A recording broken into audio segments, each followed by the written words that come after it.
That's going to start us off from Kentucky, and we're going to move now to an incredible story from two of the survivors whose home was destroyed in the path of that tornado in Mayfield, Kentucky as well. They're residents Stephanie and Robert Matheny. They were at a Christmas party when their family warned them not to come home because they knew it wasn't safe with this storm. Without that warning, they may not be here to tell their story.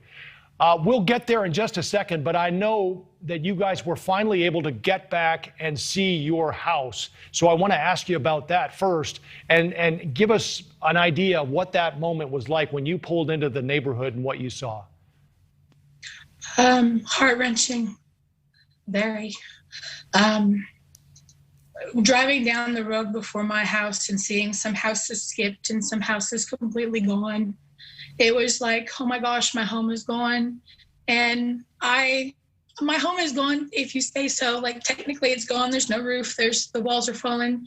But I mean, there's people where it's just dirt where a home was. And that's my home right there. That brown house is my home. And my husband, he works nights, and he took the day off to go to a Christmas party for my work.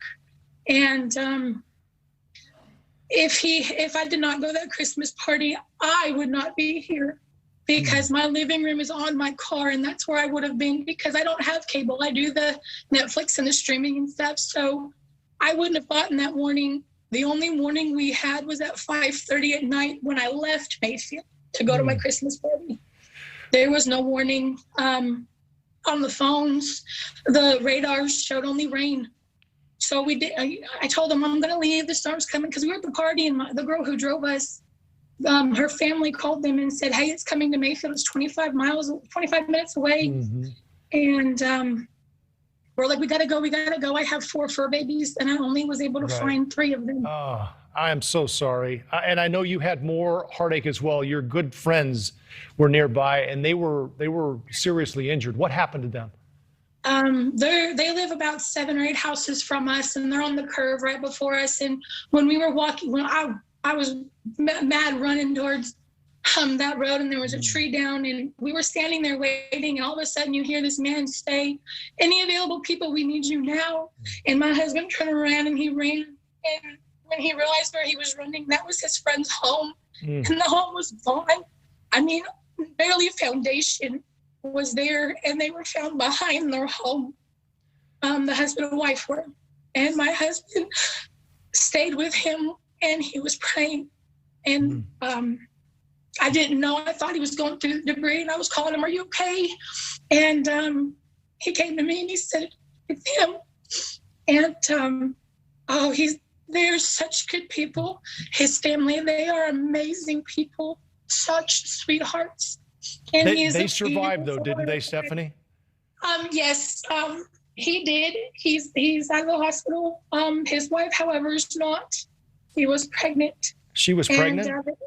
She was pregnant. They were able to do a C-section on her, and she was 21 weeks.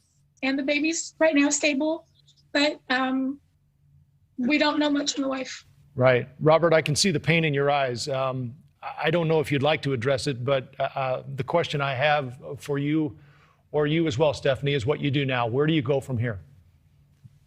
Take one day at a time, and thank everybody who has come to us and to others. I may have lost my home, but people have lost so much more worse than I have.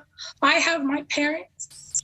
You know, he has his family still. There's so many that don't, and I have so many people I don't even know, message me on Facebook, hey, I'm so sorry, and we get asked that question, what do you need? And honestly, you are still in shock. You don't know what you need.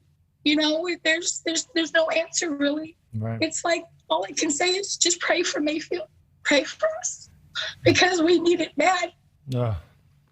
All right. Well, that is about as real as it gets. Stephanie and Robert Matheny, we're glad you're okay. We know you have a long road ahead of you, but also know that the entire country is thinking of you, and I know sending help your way. So hang in there. We appreciate the time, and we wish you all the best. Thank you. Thank you for watching. Click the red subscribe button below so you can get more of News Nation's fact-driven, unbiased coverage.